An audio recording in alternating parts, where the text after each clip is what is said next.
Coming up, in his new memoir, Chasten Buttigieg shares his story of growing up gay, being a victim of sexual assault, and his husband Pete's historic run for president. That's next on 89.7 WGBH, Boston Public Radio.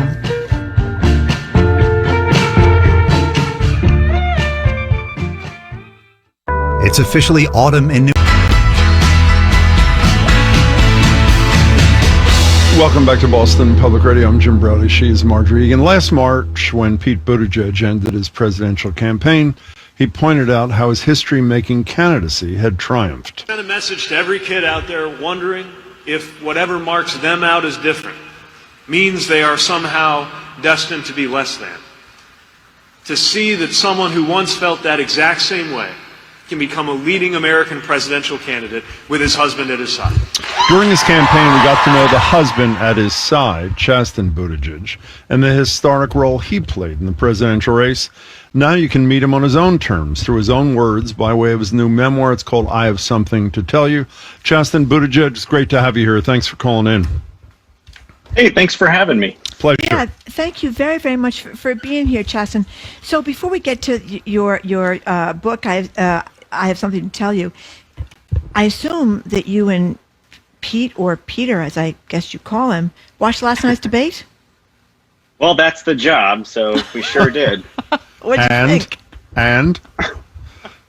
I just thought it was really sad. I mean, yeah. Think about all of the millions of people who are looking for a president right now. The only president I saw on that stage last night was Joe Biden. I mean, clearly one person wants to be president of this country. And I was just, I don't think it changes much. I think, I don't think a lot of people were tuning in and saying like, gosh, I'm really on the fence. I wonder which one of these two guys I'm going to support. But it was frustrating, to say the least. Most alarmingly, because our president still refuses to denounce white supremacy. I thought that was the glaring event of the evening. And it was celebrated by those he refused to renounce, we should say. So, Chasten, when we got your book, I assumed I was excited to read it, but I assumed it was another campaign, a trail memoir. But yeah. I Have Something to Tell You should have been called I Have Everything to Tell You. You go into the most intimate and often painful details of your life, raised as a kid in the Midwest, a gay kid in the Midwest, the sexual assault that I know you've touched on in the past, but never, I don't believe, ever described in this detail. How and why did you make the decision to tell the world so much about yourself? Sure, yeah. When I was approached to write the book, I said, I don't want to write another boring political book. I don't read a lot of political memoirs in general. And I described the book that I wanted to write, something very conversational, something refreshing, something candid, because I grew up in a very conservative, rural place in this country. I did not have books like this when I was growing up. I did not have any queer role models. And I also just felt like people in politics don't talk about a lot of the things that I go into in detail in the book. Politics, at the end of the day, people are supposed to see themselves reflected in the people that are, they have these platforms, and I think often people look up to politicians and see phonies, people who don't get it. People are wondering, do you actually get my life? Do you understand what I'm going through? And for a long period of time in my life, I didn't feel like people in politics saw me. So I wanted to write a book that got into some of the muddy, scary moments of life. Hopefully that, it does some good. Other people see that and feel just a little bit, less alone. Well, you talk about growing up in the Midwest, like the so-called real America. Sometimes people were here in Boston. We were the first ones, gay marriage. I think generally Massachusetts is viewed as much more hospitable, like California, like the so-called coastal elites, I guess. But that out there where you were growing up, it was all about wide open spaces, proud men, farms, trucks, guns, patriotism, building, rebuilding, and independence, and hot dogs. So talk about that in context of growing up gay with brothers that may not. You have written that at least one was embarrassed by you. Yeah, I think the important thing, one, to take away from that is to not undermine the trauma and the hardships that queer people still experience in places like Boston, right? I was growing up in a very rural, conservative place. My family very rooted in tradition and religion, and it was just simply unsafe to be out. I mean, nobody was out. I didn't know anybody who was out. Everything that I was, absorbing, whether it was in 4-H raising steers, or whether it was, around athletic environments, or just in school or in church, everything told me that this thing inside of me was a monster, and therefore I was broken and twisted and disgusting. And unworthy of love and community and acceptance. And that's why I describe in detail those feelings, that isolation, that depression, that fear. I remember when the news came out about Matthew Shepard, feeling like that truly could happen to someone like me in a place like this. And I think it's just important we share those stories. Because we haven't gotten to where we need to be in terms of equality in the LGBTQ community across this country, and that's why I just think it's important that we share those vulnerabilities and those truths, and that's a reality for queer people around this country, still in places like Boston, in places like rural Michigan, even in Iowa. It's just a fact that it is still unsafe to be gay in many places in this country. So how did you come out to your family? Yeah, I like I described, just thought that this thing inside of me was shameful, that I was broken, that something was twisted, that perhaps I did something wrong. And it wasn't this situation where, I come out and then my parents say, no son of mine's gay. They kick me out of the house. Like, I think a lot of people are used to seeing that trauma sort of portrayed. I just wrote my parents a letter and I got out of there. I ran away not because they kicked me out, but because I was convinced that I would be an embarrassment to them. I didn't want to hurt them.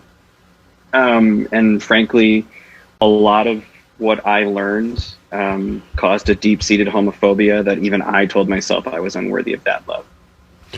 That I just needed to leave to benefit other people. We're talking to Chasten Buttigieg. His memoir is I Have Something to Tell You. So as we all know, Barack Obama was not black enough. And as we all know, your husband was not gay enough. How did you react to that criticism of Mayor Pete? Yeah, I think a lot of that criticism came from social media. Of course, 80% of American adults aren't on Twitter. And of the people who are on those spaces, a very small fraction of the people define the narratives. So sure, a very small sliver of people like to write about our sexuality, and for some people our genitalia. Some people insinuated that we were straight men inside of gay men's bodies. And that was a very, very small fraction of the people who had something that they disagreed with about my husband. But, the thing that I always thought about that I would have appreciated were people finding the ability to separate their policy disagreements from someone's humanity and their dignity, because those things aren't up for debate, right? Someone's humanity, their livelihood, to say that you do not belong simply because of who you are. Now, if you have a disagreement about how we transition America to Medicare for all, then by all means, vocalize your concern there. But that, I thought, sent a very dangerous message to young people around the country, that there is a right way and a wrong way to exist. When many of these young people are wondering if they even want to exist in the first place. Speaking of message to young people around the country, Chasten Buttigieg, the sound we played from your husband on the night of his concession was so beautiful and so moving for all of us, not just young kids who feel isolated. And, when I was watching that, I was thinking back, Marjorie, I don't know if you remember this, in 2008, we're on the radio, Chasten, another radio station, and we were criticizing candidate Obama for not just coming out and supporting gay marriage. And we got a phone call, uninvited. I mean, just someone called in, happened to be Congressman Barney Frank, who said Barack Obama could not be elected president of the United States in 2008 if he were to endorse gay marriage. And obviously, he supported it and wanted Obama to too, but as a political realist, which Congressman Frank, I think, is, said that. How much do you think your husband's candidacy did change the world? And for those little kids and for adults who do have attitudes like you just described, and how lasting do you think that change is? Well, I think Pete proved a lot of people wrong. And of course, we can talk about this until the cows come home about how the narratives are often shaped in spaces like social media. And, it does not define the real lived experience of every American. I remember working these rope lines with Pete after events where, people who were 16 or people who were 80 would just embrace him in tears because the thought that he would exist seemed impossible. That some guy could be up there with his husband. And it wasn't just about being gay, right? It was a campaign and a movement about belonging and moving this country forward that also resonated with people. But I spent a ton of time in LGBTQ centers, traveling across the country, meeting with as many people as I could. Because as you know, for many people in the queer community, our experiences are vast. And I wanted to hear about all of them. And I saw in the faces of these people every day, the simple fact that the campaign existed for some was just enough. That we were out there being ourselves was enough to give some people hope. That you could do that in America, that you could be open and proud of who you are and succeed in this country. Now, I know many people had an idea about what the campaign should have looked like or what it should have sounded like, especially because it was a historic first. And the thing I am most proud of at the end of the day is that my husband and I went out there. We were exactly who we are. We were not ashamed of it. We did not hide it. We put our love out there for everyone to see. And I know because I looked at the faces of these teenagers in rural America who were just so proud to be in America because of that campaign. We're talking to Chasten Buttigieg. His memoir is I Have Something to Tell You. I think it's also very heartening, Chasten, that you and Pete met on Hinge. For all those people that are out there struggling on dating sites, sometimes it works out very well, and apparently it did to you. Doesn't. But you know what I thought a lot about too during the campaign, that South Bend, Indiana is the home state of Mike Pence, the sitting vice president, who has been really tough on gay issues. Hostile, and I'm wondering how that, you guys are in South Bend, how that maybe your existence and your fame and Pete's candidacy changed things in Indiana. Do you see an impact? Yeah. I always thought about Harvey Milk on the trail. Yeah. Right. And this idea that you've got to give them hope, and just by sticking your neck out there, just by existing, just by flying that pride flag on your balcony, off your home, just by holding your husband's hand when you walk down Main Street is an act of courage in places like South Bend, Indiana, and places like Mike Pence's Indiana. He does not define all Hoosiers. He is not the spokesman for Indiana. There are obviously many queer people in Indiana and people who believe in LGBTQ rights in Indiana, but in some places it takes acts of, courage to stick up for other people who need to see that hope. And I know it has changed things, even in my own hometown of Traverse City, Michigan, where I once felt like I needed to run away from, right? The reason these places change is because people don't give up on them. And they do what is necessary. And sometimes that's just by raising your voice and saying, this will be a place of inclusion. This will be a place where people feel like they belong. And for Pete, that was running for mayor to, change the narrative a little bit. And I have seen people even in rural Michigan and Indiana, just by putting like a pride flag at the end of your driveway, signals to your neighbors and signals to that kid sitting in the backseat of his mom's minivan as they roll by, that this is a place where you are loved and this is a place where you belong. Chasten Buttigieg, Marjorie and I were talking about your book this morning prior to you coming on, and we both brought up to each other a couple of, I don't know if I can call them celebrity encounters you had that we wanted to spend a minute or two on. The first one, Sue O'Connell is the co-publisher of Bay Windows, which is the largest LGBTQ plus newspaper in New England. She's a regular on our show. We've talked ad nauseum through the years about, laws are great, but what often changes people's attitudes about other human beings is what they see in the media, cultural things, television, etc. Right. Will and Grace, Ellen, you were watching. What was it like? I can't even imagine when you're, they're in, I don't know, your lifeline. Maybe that's too strong, but you know what I mean? They're your a connection to decency and sanity and humanity. And then all of a sudden you're on with Ellen. What was that? Was that like an out-of-body experience or what? Yes. I'm doing this fellowship at Harvard right now, and one of my students this morning was asking about the book, and they said, "What is Will and Grace? I've never heard of that." Oh no. So I had to describe that. But there are people, when I was this like closeted gay teenager sitting in the living room while mom's folding laundry, flipping through the channels, Ellen DeGeneres and Sean Hayes, Will and Grace were two little beacons of hope that I saw openly gay people on television that signaled to me that maybe this thing inside of you isn't wrong. Especially Sean Hayes' character on Will and Grace, because he was loud and funny, and so was I in a way. Like, I wanted so desperately to like be this loud, funny person. And I always felt like I had to suppress it because maybe it would give away my secret. And so even to go to the Ellen show and say, my family wasn't always there on equality and gay rights, but they really admired you when I grew up. And to be that person who stuck your neck out so early on and said, this is who I am and I'm not going to apologize for it, I think also helped guide my parents there and people in my own community towards acceptance as well. So the other story, I'm sure you know what I'm going to say, is you mentioned rope line. It wasn't the rope line. You're in a receiving line with Barack Obama at the White House. Was it a Christmas? Oh, my God. Was it a Christmas? I can't remember. Is that what it was? You had to bring it up. Yeah, it was. Tell the this. White House This is one of the party. best. Tell us the story of Chasten Buttigieg. Oh, well, I mean, I hope people read it in the book because there's necessary exposition, but essentially, I don't own a suit. Pete gets me a suit. He takes me to the White House Christmas party. I'm a ball of nerves.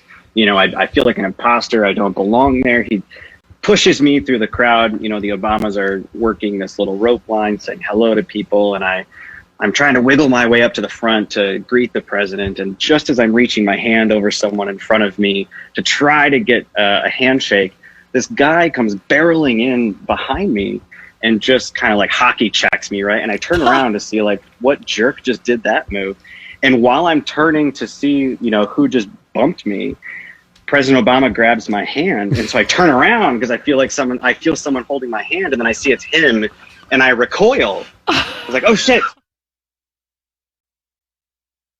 And so then I try to stop it mid recoil, and I grab his pointer finger, and then I shake it so vigorously. Oh, no. And I was like, Merry Christmas, Mr. President. And he's looking at me like, what in the hell are you doing? It was so embarrassing. And by the time I turned around to Pete, I was like practically in tears. My face is beat red. He's like, what just happened? And I was like, I think I just shook his finger. Oh, wow. We're talking to Chasten Buttigieg and about his new memoir. It's called I Have Something to Tell You. So I know you're back in South Bend. You say you love being back with the dogs and making pancakes and stuff. But your husband is a very talented politician. What's next? What could happen? Maybe a cabinet position if Biden wins or something like that, or maybe a run for office. What's going on? I always want to avoid being too flip in interviews and saying I don't care, because I really do. I love Peter. I love watching him stay engaged. I think he's a brilliant, brilliant man. And obviously he's doing a ton for Biden right now. I hope that Peter stays engaged because I saw him change hearts and minds. And it is an impressive thing to see in action when you're out there, in Iowa, and these people are coming to his events in, those red MAGA hats, and he's changing their hearts and their minds. I'm very proud of him and everything he is capable of doing. So I hope he stays involved. For right now, I'm being very selfish. I like having him home. I like being around him more than, one day a week, like we were on the campaign trail. But I think it's necessary that he remains involved because, obviously, I'll try to be a little humble and I'm a little biased, but I think he's an immense talent. And he's so alive, when he's working on those big issues and trying to solve those problems. He does not do vacation well. He does not sit still. So in a way, I kind of need him to be engaged, right? Well, one of the things we started this talking about last night's debate. One of the things I think was so impressive about Pete Buttigieg as candidate is that he was very clear, didn't get rattled. Things did not seem to overwhelm him. Small in city any way. mayor in a big show, really. Is that Pete Buttigieg around the house, or is that the professional? Oh yeah. Pete? I mean, Pete is just unflappable. It true, and that is kind of how he is as a husband too. I mean, he doesn't really raise his voice unless the dogs get in the trash, which they seem to do too often. But Okay. the thing that I loved watching him do on the campaign trail was just that, right? All politics is personal. This is how it impacts people's lives. This is the necessary fix to it. Let's all get on board. Let's do it so that other people feel big-hearted. And it's just a wonderful thing to see in action. And I get a little hot under the collar sometimes, and I'll be the one pacing the room, yelling at the TV. Yeah. And he just sits there very measured, always trying to think about, what he'd say, what he'd do, how to fix it. And that's who I think we deserve to see in our leaders, right? People who don't get riled up like this, president was last night. People who understand what's at stake, how personal politics is, and understands, what they need to do to get it right. Chasten Buttigieg, it's great to meet you. We love the book. Congratulations. Thanks so much for your time. Hey, thanks so much for having me on. I hope you stay happy and healthy. Yeah, we much appreciate Same it. to Enjoy you. yourself up in your over there in Cambridge. Chasten Buttigieg's memoir is "I Have Something to Tell You," and thanks again to him for joining us. Up next, just in time for shorter days and colder weather, Maine lifts restrictions on travelers from Massachusetts. The Boston Globe's columnist and travel writer Christopher Muther joins us for that and more next on 89.7 GBH, Boston Public Radio.